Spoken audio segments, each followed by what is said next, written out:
오늘 우리에게 주시는 하나님 말씀은 구약 성경 중에 예레미야 23장 23절 24절 말씀입니다.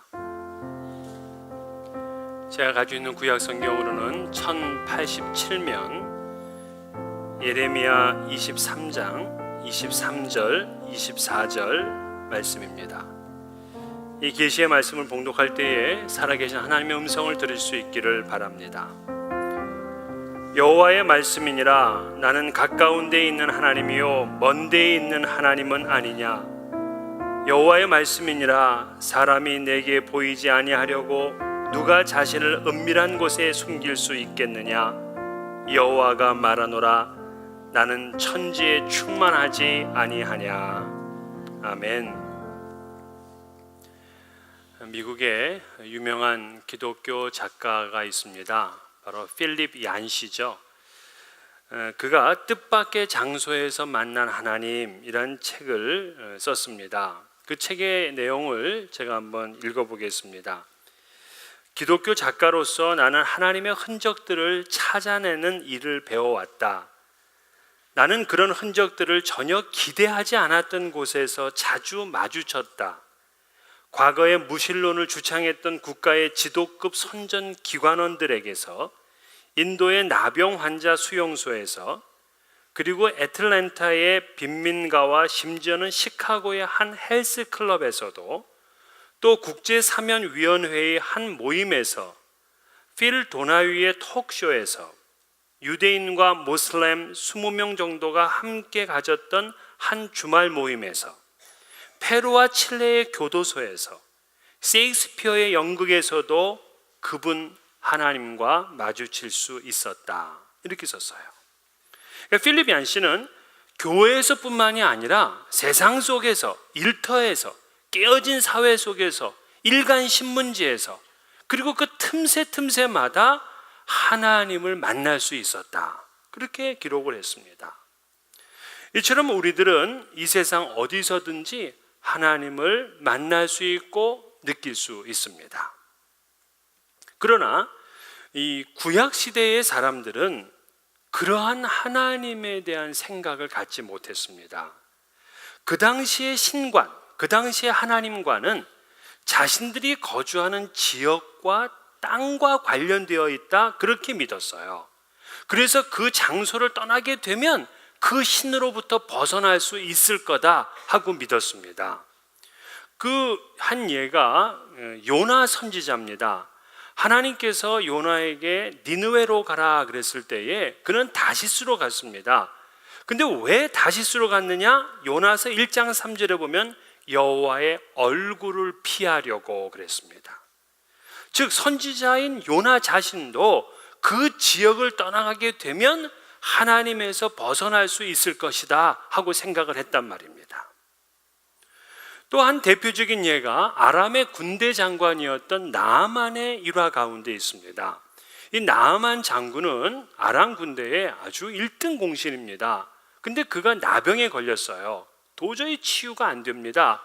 그런데 엘리사 선지자에게 가면 고침받을 수 있다 하는 이야기를 듣고 엘리사를 찾아갑니다. 그랬더니 엘리사 선지자는 문도 열지 않죠.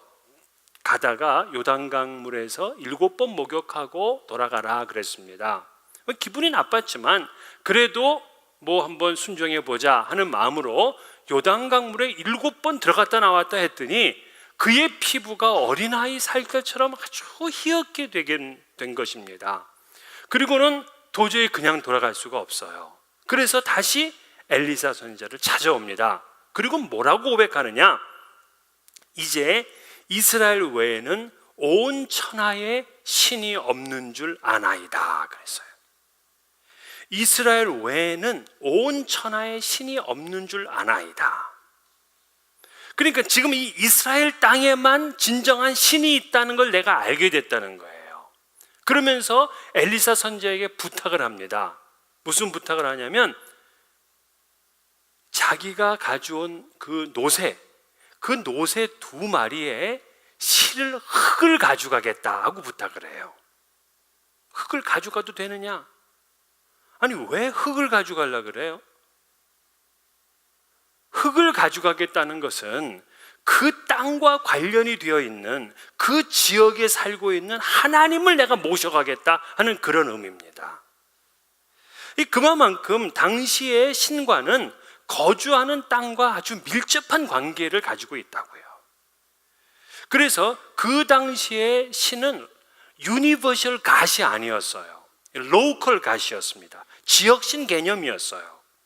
그래서 특정한 신이 그 특정한 땅을 다스린다라고 생각했기 때문에 가나안에는 바알이라는 신이 있었고 그 바벨론으로 가게 되면 마르둑을 말뚝이라고 그러기도 해요. 그 말뚝 신이 있었다라고 생각을 합니다. 그리고 아람 나라에 가면 림몬이라는 신이 있다. 그래서 각 지역마다 신이 있는 거예요. 우리나라의 여러분 무속 종교도 보게 되면 무속 종교는요, 한 집안의 장소마다 신이 있다고 생각했어요. 그래서 부엌에 가면 부엌신이 있어요. 그 부엌신을 뭐라고 불러요? 조왕신이라고 불렀어요.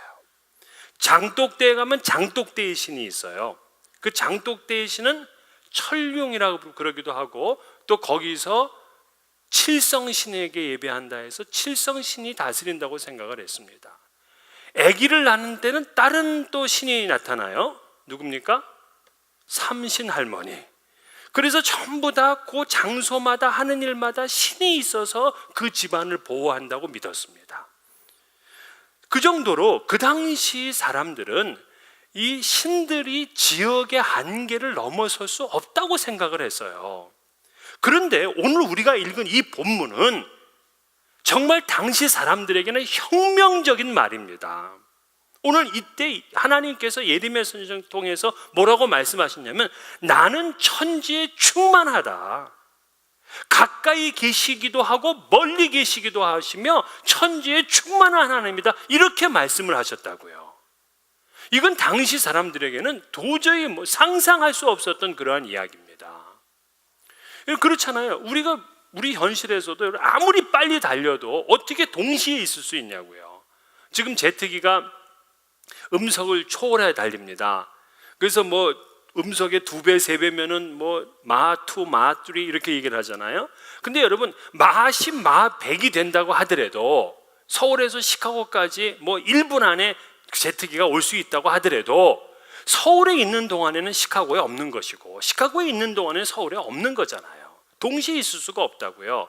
그러나 하나님은 동시에 계신 분이시다. 이게 바로 천지에 충만하시다는 말씀이에요. 그래서 오늘 우리 예배당에도 계시며 동시에 아프리카 밀림에도 계시고 남극 극지점에도 계시다, 이 얘기입니다. 그래서 이건 당시에 굉장한 사고의 전환을 요하는 선포죠. 왜냐하면 당시 이스라엘 사람들은 여호와께서 이 이스라엘 땅, 팔레스타인 땅의 신으로만 생각을 했어요. 그래서 이 땅을 넘어가게 되면 하나님을 만나지 못하고 하나님이 계시지 않을 거다라는 생각을 했다고요. 특별히 이들은 이제 예레미야 선지자는 이 세기 말 선지자거든요. 그러니까 유다가 멸망할 때에 활동했던 선지자입니다. 그래서 이들이 바벨론의 포로로 잡혀가게 되면 그 바벨론 땅의 여호와를 만날 수 있을까?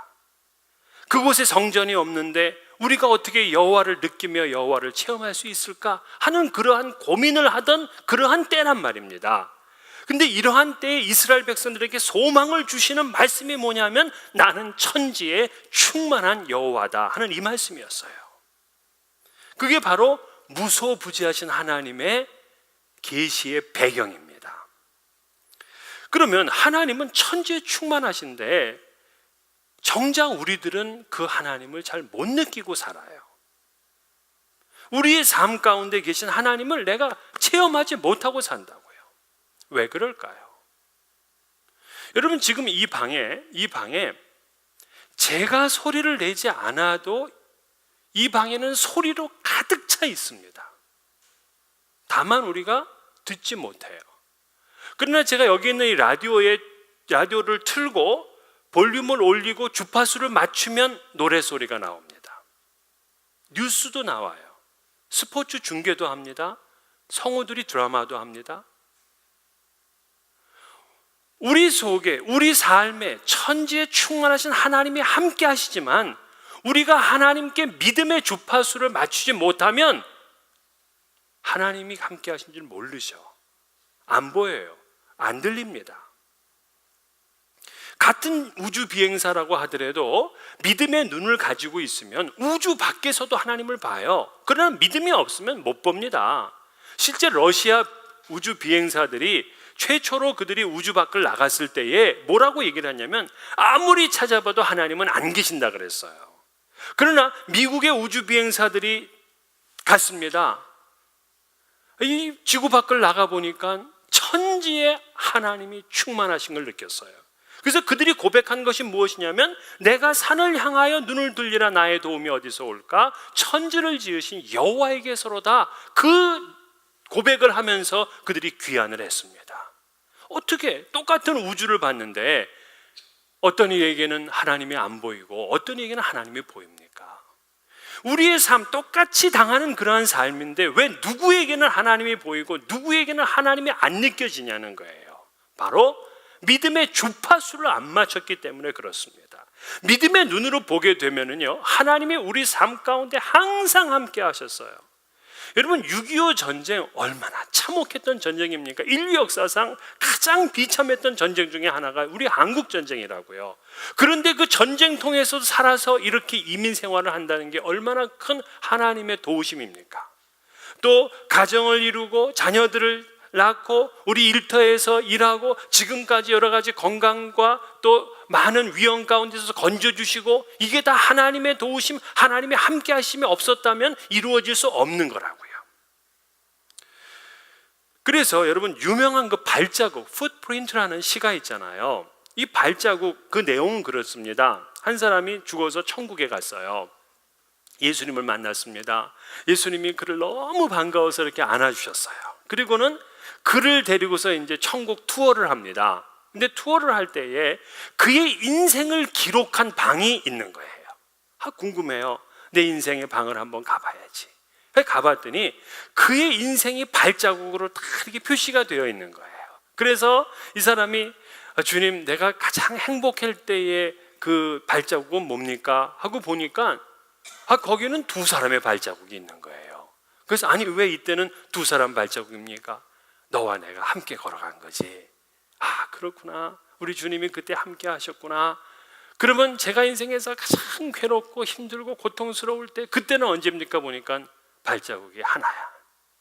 그러니까 이 사람이 주님, 그때는 왜 주님이 안 계셔서 제가 왜 이렇게 고난 가운데 이렇게 하셨습니까?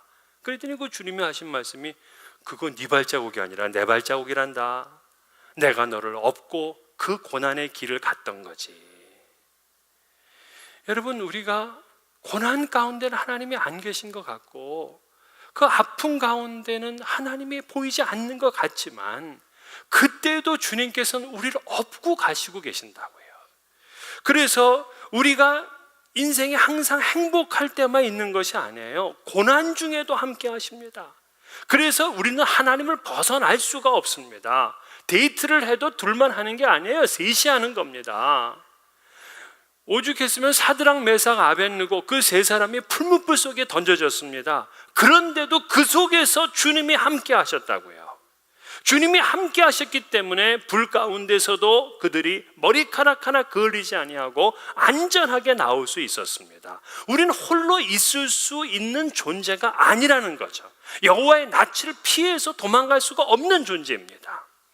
그래서 시편 139편 7절 8절에 내가 주의 영을 떠나 어디로 가며 주의 앞에서 어디로 피하리까? 내가 하늘에 올라갈지라도 거기 계시며 수월에 내 자리를 펼지라도 거기 계시니이다. 하늘에 올라가든 지옥 땅 끝에 꺼지든 하나님이 함께 하신 그곳, 바로 이것이 바로 무소부재 천지에 충만하신 하나님에 대한 믿음이에요. 이 믿음을 갖게 되면, 이러한 인식을 갖게 되면 우리 신앙에 큰 유익이 있습니다. 그 대표적으로 어떤 유익을 갖게 되냐면, 첫 번째로 무소부재의 신앙을 갖게 되면 우리 인생에서 승리할 수 있는 용기를 얻게 됩니다. 오늘 예레미야가 어떻게 시작을 했느냐면, 하나님께서 예레미야를 부르셨습니다. 콜링을 하셨어요. 이걸 이제 예레미야의 소명이라고 하죠. 근데 이때가 언제냐면 요시야 왕 13년입니다. 기원전 627년이에요. 그러니까 유다가 멸망하기 전 40년 전에 부르신 겁니다. 그러니까 이때 이 유다의 그 영적인 그 상황은 아주 비참하고 열악하고 너무나 더럽습니다. 그래서 하나님이 이제 이 나라를 버리기 직전의 그런 상황이었어요. 이때 예레미야를 선지자로 불렀습니다. 그러면서 뭐라 그러냐면 내가 너를 성별하였고 너를 여러 나라의 선지자로 불렀다, 그렇게 말씀했어요. 그때 예레미야가 아니 지금 나이가 얼마 안 돼, 어려요. 어린 나이에 어떻게 주님의 그 일을 감당합니까? 그러니까 나는 아이라 말할 줄 모릅니다 하면서 주님의 콜링을 거절합니다. 이 거절하는 그 예레미야에게 하나님께서 뭐라고 약속해 주셨냐면 너는 그들 때문에 두려워하지 말라. 내가 너와 함께하여 너를 구원하리라. 나 여호와의 말이니라. 어떻게 이 예레미야가 세상을 구원할 만한 그런 용기를 갖게 되었느냐? 하나님께서 나와 함께 하신다는 그 믿음을 가졌기 때문에 그렇습니다. 모세도 그랬어요. 모세도 80이 되었습니다. 그런데 하나님께서 내 백성 이스라엘을 구원하라 하는 명령을 주었을 때 그는 할 수 없다 그랬습니다.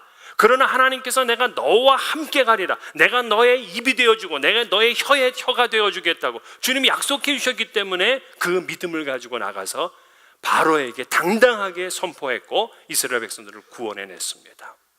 바울 사도도 그랬어요. 바울 사도도 하나님의 나와 함께 하신다는 그 임마누엘의 신앙을 가지고 있었기 때문에 그런 복음을 전하다 감옥에 갇혔어도 하나님께 기도하고 하나님을 찬송할 수 있었습니다. 하나님이 나와 함께 하시고 계신다는 이것은 그가 어떤 상황에 있든지 다시 시작할 수 있는 용기를 주는 거예요. 한 번은 그 자기 엄마를 지독하게 미워하는 그 청년 자매가 있었어요. 이 청년 자매는 대학생인데 아주 엄마를 싫어해요. 그러면서 집에 들어가는 것조차 싫은 겁니다. 그러니까 밤늦게 들어와요. 밤늦게 들어오게 되면 이 엄마는 딸이 걱정되니까 밖에 나와서 이제 그 딸을 기다린다고요. 그렇게 되면 그 추운 날 덜덜 떨면서 딸이 오기를 기다리는 그 엄마가 얼마나 그 참 사랑스럽고 귀해요. 그런데도 이 딸은 엄마를 보게 되면 이 무슨 청승이냐고 말이야. 그러고 그냥 찬바람 샥 하고 들어가는 겁니다. 그러면서 엄마뿐만이 아니라 이 자매가 모든 사람과의 관계에 이렇게 문이 닫혀 있어요. 다행히 교회는 나왔는데 교회 나와서도 혼자 외톨이에요. 사람들과 함께 이 친교나 교제를 나누지를 못합니다. 이제 그런 자매였는데 세미나에 참석을 하게 됐습니다. 내적 치유 세미나라는 곳이었어요. 근데 거기서 이제 기도를 하던 중에 하나님께서 자기에게 사진 하나를 딱 보여주신 거예요. 근데 그 사진이 자기 어릴 때의 사진이에요. 그러니까 이 자매는 둘째 딸로 태어났습니다. 그런데 둘째 딸로 태어난 순간 이 자매의 인생에 먹구름이 낀 거예요. 왜냐하면 그 할머니가 아들이 낳기를 바랬는데 이 며느리가 처음에 딸을 낳았어요. 아주 쉽지만 어때요? 뭐 첫째 딸인데 둘째는 이제 아들을 낳겠지 하고서 아들을 기다렸는데 둘째도 딸이야. 그러니 이 할머니가 아주 싫은 겁니다. 그러니까 걔가 조금만 울어도 싫은 거예요. 그러니까 조금 울면은 애 갖다 버리라고 자꾸 이러시는 거예요. 그런데 그날따라 이 아이가 크게 울 때가 있었어요. 그러니까 이 할머니가 얘를 갖다가 데리고 밖에 나갑니다. 근데 그날 비가 오기 시작하는데 대문 밖에다가 이 아이를 내보내고 그리고 문을 닫고 들어가 버리신 거예요. 미운데 울기까지 하니 얼마나 믿겠어요. 그러니까 이 아이는 밖에서 비를 맞으면서 울어대고 있는데 좀 있으니까 이제 문이 살짝 열리는데 보니까 엄마의 얼굴이 딱 보이는 거야. 그러니까 이 아이가 울음을 그칠까요? 더 울까요? 더 울어. 엄마를 보고서는 엄마 하고 막 우는데 엄마가 자기를 품에 안고 들어갈 줄 알았더니 엄마가 자기 앞에서 문을 탁 닫고 들어간 거예요. 이 아이는 너무나 큰 충격을 받은 거예요. 그 자기 눈앞에서 문이 닫히면서 이 아이의 인생에 관계되는 모든 사람과의 문이 닫힌 것입니다. 그 장면을 그가 기도하는 중에 보게 됐어요. 그래서 자기의 인생의 참 아픔을 이제 생각하게 됐는데, 놀라웠게 가만히 그 사진을 보니까 자기 뒤에 예수님이 이렇게 함께 하시면서 자기를 꼭 안으면서 같이 울고 계신 것을 그가 그 그림으로 보게 된 거예요. 아, 그렇구나.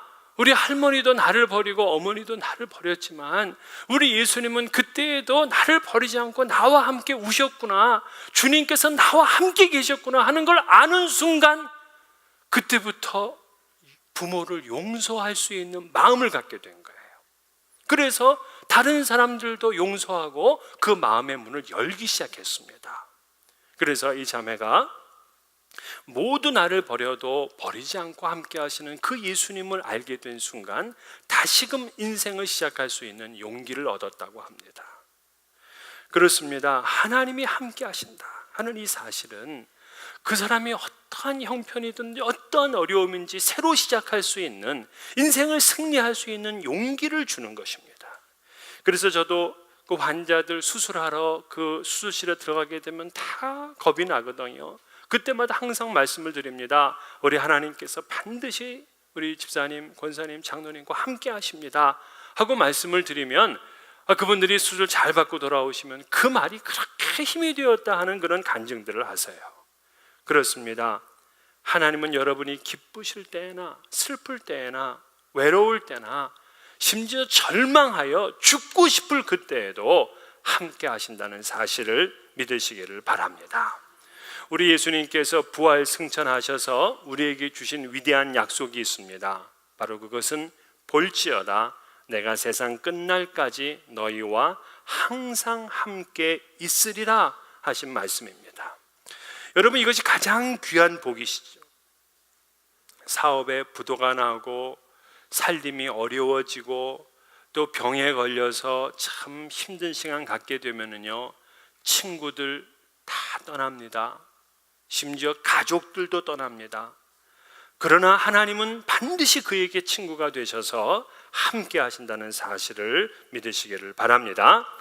이 두 번째는 하나님이 함께 하신다는 이 사실은 우리의 인생을 성실하게 살 수 있도록 도와줍니다.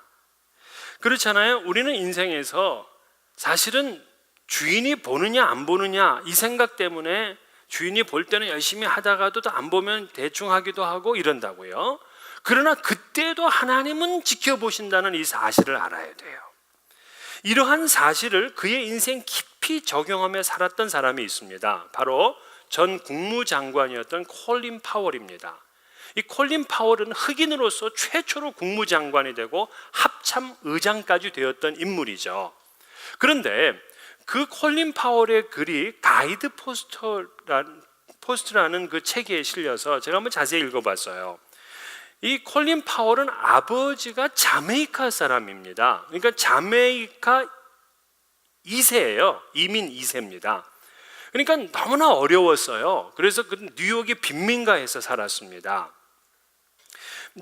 그 빈민가에서 살면서 아주 그냥 가난한 시절을 보냈고, 또 어릴 때 그렇게 뛰어난 점이 하나도 없었습니다. 고등학교를 다닐 때에도 거의 이 성적은 아주 이 바닥에서 놀았던 그러한 사람이었어요. 대학도 간신히 들어갔습니다. 근데 그가 어떻게 미국 최고의 지휘관이 되었는가 하는 것은 그의 가슴 속에 한 가지 모토가 있었습니다. 그 모토가 바로 무엇이냐면 Someone is always watching me라는 거였어요. 누군가 나를 항상 지켜보신다. 이 생각을 그는 어려서부터 지금까지도 그 생각을 늘 가지고 있다 그래요. 그 사람이 교인이거든요. 그러니까 바로 someone은 하나님이죠. God is always watching me. 여호와께서, 하나님께서 나를 항상 지켜보시고 계신다 하는 이 마음 결코 잊지 않았던 거예요. 그가 17살 때 여름 방학에 이제 아르바이트를 이제 하게 됩니다. 1시간에 90센트를 받는 일을 하게 돼요. 근데 그가 처음 받은 일은 뭐냐면 그 음료수 공장에 가서 바닥을 닦는 거예요. 그러니까 가면 이제 그 긴 그 마대자루 같은 그런 걸레를 가지고서 이제 바닥을 닦는 겁니다. 음료수를 쏟고 그러면은 막 금방 끈적끈적해지고 지저분해지니까 항상 그 일을 하는데 처음 하는 일이니까 너무나 좋은 거예요. 그래서 열심히 이제 하는데 이 콜린 파월의 꿈이 뭐냐면 나도 저희 책상에서 앉아서 일하는 사람처럼 일하는 게 자기 인생의 최대의 꿈이야. 뭐 어릴 때 무슨 합참의장이 되고 국무장관이 이런 꿈을 가지고 있었던 게 아니에요. 저 책상에 앉아가지고 내가 근무만 할 수 있으면 난 소원이 없겠다, 그런 마음이었어요. 그런데 이 콜린 파월이 누가 보든 안 보든 열심히 합니다. 그런데 어느 날 어떤 사람이 이 운반을 하다가 콜라 50상자를 갖다가 엎어요. 그래가지고 그 당시에는 다 이제 유리병이기 때문에 전부 다 깨진 겁니다. 난리가 난 거예요. 막 그냥 거품이 다 일고. 그런데도 이 콜린 파월이 불평 하나 하지 않고 그거를 다 치우고 청소를 했습니다. 이걸 누가 봤냐면 매니저가 봤어요. 그런 다음에 그를 갖다가 승진시켰는데 2년 만에 19살에 부감독의 위치에 올라갑니다. 부감독의 위치에 올라간다. 그러면서 그는 항상 누군가 나를 지켜보신다는 신전 의식을 잃지 않았기 때문에 모든 일에 성실하였다 그럽니다. 그가 무슨 웨스트 포인트 이런 데 나온 거 아니에요.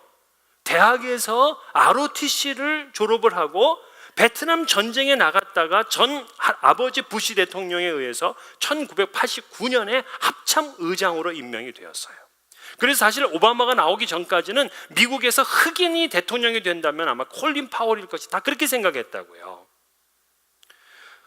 그런 지금도 많은 사람들이 이렇게 얘기를 합니다. 나는 사람들이 올바른 선택을 하고 열심히 노력하고 꿈을 잃지 않기를 바랍니다. 그리고 누군가가 항상 지켜보고 있다는 사실을 그들이 깨닫게 되기를 원합니다. 하나님이 나를 지켜보신다 이 생각하게 되면 우리가 어떤 일을 하더라도 열심히 할 수 있는 거죠. 골로새서 3장 23절에 무슨 일을 하든지 마음을 다하여 죽게 하듯 하고 사람에게 하듯 하지 말라. 그리스도인들은 사람이 볼 때는 뭐 열심히 하고 안 볼 때는 거드름 피우는 그런 사람들이 아니에요. 내게 주어진 일이라면 그것을 누가 보든 안 보든 최선을 다해서 열심히 성실하게 해야 됩니다. 그런 사람이 하나님께도 인정받고 사람에게도 인정받는 거예요. 제가 처음에 미국에 오게 됐을 때 사역을 했던 곳은 인터내셔널 처치였습니다. 근데 그 교회 목사님이 여자 목사님이셨는데 그 남편이 큰 부자예요. 사장이에요, 사장. 근데 그분이 어떻게 그렇게 크게 사업을 할 수 있었는가 하고 제가 한번 얘기를 들은 적이 있습니다. 그분이 어떻게 됐냐면 처음에 이민 왔을 때 플로리다로 왔어요. 불법자로 온 겁니다. 근데 거기서 이분이 그 잔디를 깎는 일을 이제 하게 됐어요.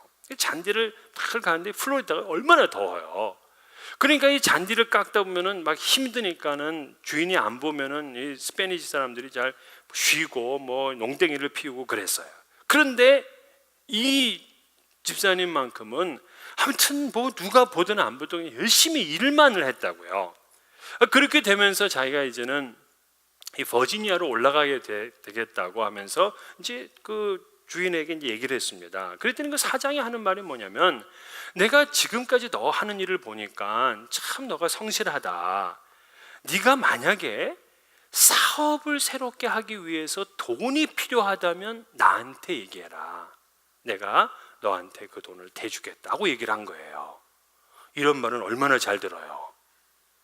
그래서 이분이 버지니아에 올라와 가지고 사업을 시작하면서 다시 그분에게 연락을 해서 돈을 얻었습니다. 그리고 그것으로 사업을 시작해서 잘 사업을 하고 크게 사업을 한 사람이 되었어요. 그때 알았어요.